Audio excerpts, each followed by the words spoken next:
Hi everybody, this is Darren with SaveThePanel, and today we're going to explore an integration that I built for just $50 of parts between Home Assistant and the IQ4 panel and alarm.com.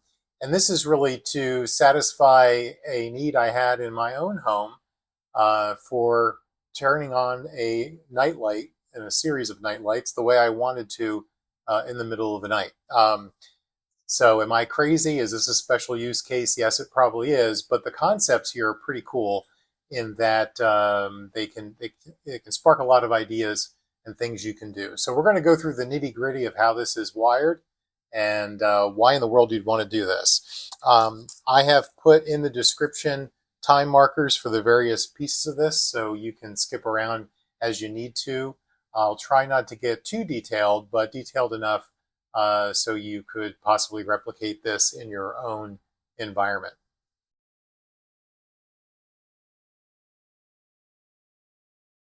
So first off, why in the world do I even need to do this? So this is a representation of what's going on in my home today.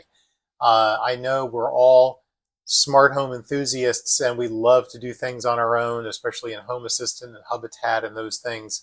But my home automation is actually rooted in alarm.com. And the reason for that is we were longtime ADT customers before that, which also was in the alarm.com ecosystem. And my family and my wife are very used to the app, very used to how it works. And frankly, it's what they like, and it works very well. So we try to keep the day-to-day stuff rooted in alarm.com, and it just makes sense. Our cameras are there. The monitoring's there, our smoke detector, CO, everything is really, all the important stuff is rooted in alarm.com. But it doesn't do everything, right? It has pretty poor Zigbee support. You can get a Zigbee card for the IQ4, but it doesn't support everything, really just a few select devices. And certainly doesn't interact with anything that's Wi-Fi or Bluetooth, or other ecosystems like Home Assistant can. So for that reason, I also have a Home Assistant install going on. It's used largely for testing, for things I do with this channel, but also to provide, the niceties, a little spice to life. So primarily, everything Z-Wave is really rooted in the IQ4 when it can be. If it's a Z-Wave device that's not supported, I have it over in Home Assistant. If it's a Zigbee device, it's in Home Assistant. If it's Wi-Fi based, it's in Home Assistant. And then I build integrations back and forth as I might need to.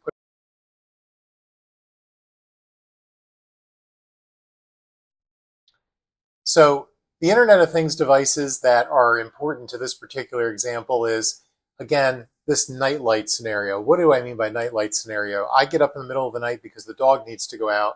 I don't want to wake up my wife. I want to turn on a very dim pathway that gets me basically out of the bedroom, through the bathroom, and then downstairs out to let the dog out without turning on a bunch of lights and tripping over things on the way. So I have a set of lights here. My bedroom, this bedroom light here that's Zigbee, which is a bulb on my nightstand. Then there is the bathroom lights themselves, which are on a Zeus dimmer, and the lights over the vanity in the bathroom, which also are on a Zeus dimmer. And I want this bedroom light, my nightstand, to be at just 2% and be cyan in color. The vanity and bathroom lights on its 6%. I did that from memory. I think that's what I have it set to. But I have a wall moat quad, if anyone remembers that from back in the day from AOTech. I love this thing. It's very touch sensitive, multi-tap in 4 ways. I have this on my nightstand to do a number of things. It's not really supported in the IQ, so it's attached to Home Assistant. But that's my bedside trigger. I hit that upper right button. I need this to just all work. Bedroom light here, as I said, is in Home Assistant. These 2 lights are over here on the IQ panel. But also, so I want to trigger this nightlight scenario to happen from outside the bedroom, away from this wall moat. So I actually want to trigger this from the IQ panel itself. That's something else I'd like to do. So now we need this scene across 2 ecosystems to turn on, and we need to trigger it from Home Assistant as well as triggering it from the IQ panel.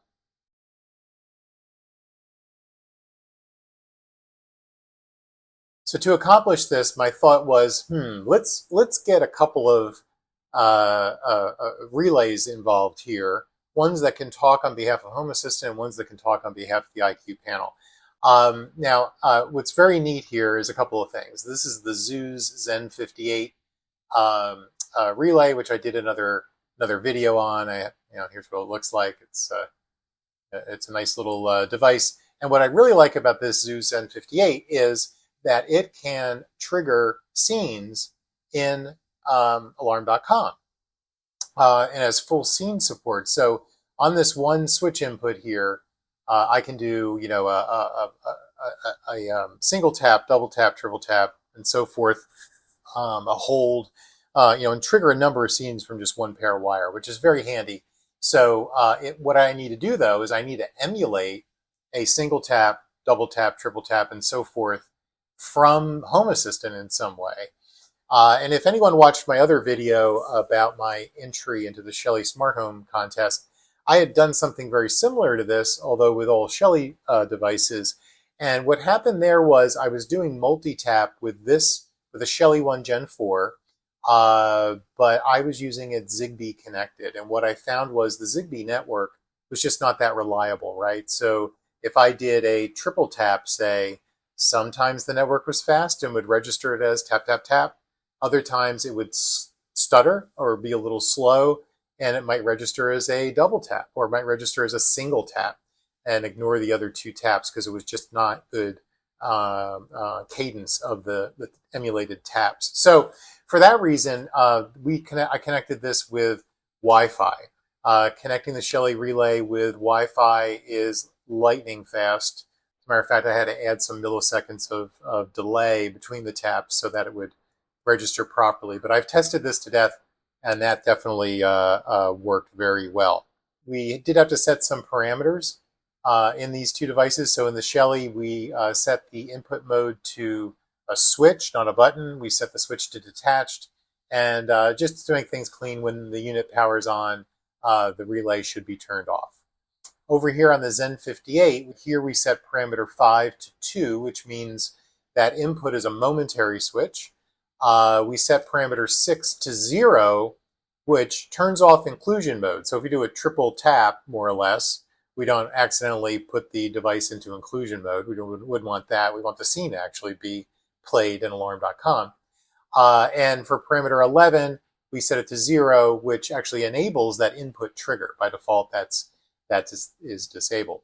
So we need to power these relays, and I already had thought about, I'd love to have all of this be in the alarm can where my all my hardwire zones and sensors terminate. So we have an IQ hardwire 16 here. It's attached via 319 megahertz wireless to the IQ panel.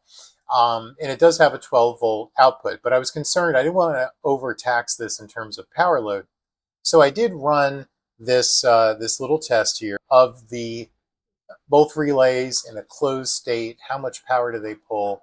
And you can see here from the video that they are not pulling very much at all, and well within the tolerance of the ability for the IQ hardwire 16, even along with other things that I already had connected to that device. So that's a win.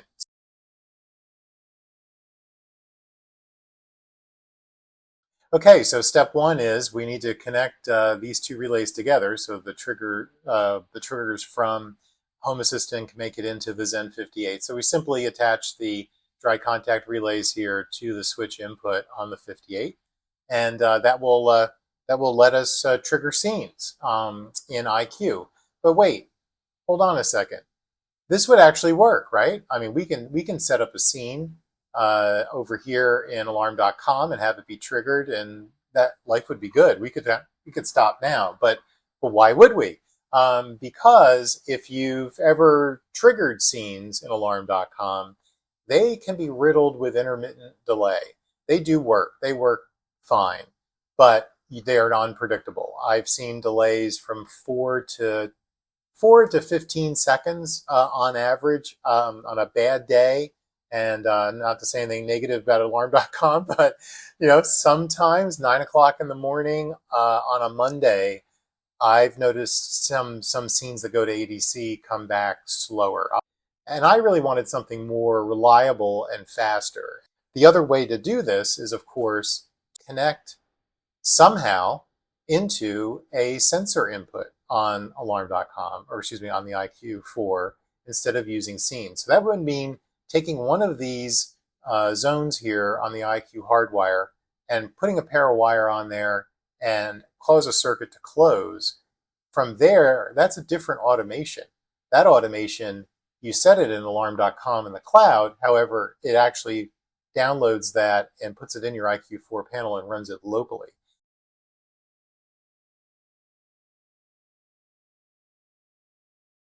What I've done is I've configured a zone on the IQ hardwire to be called Nightlight Trigger. It's in group 25. It's really listed as a door window sensor, but it works. And here you can see this Nightlight Trigger is in our device list. So that's separate from the Zen 58, which is here, this is actually the Zen 58. Light status, this is the Zen 58 remote, but this is separate. This is on the IQ Hardwire 16.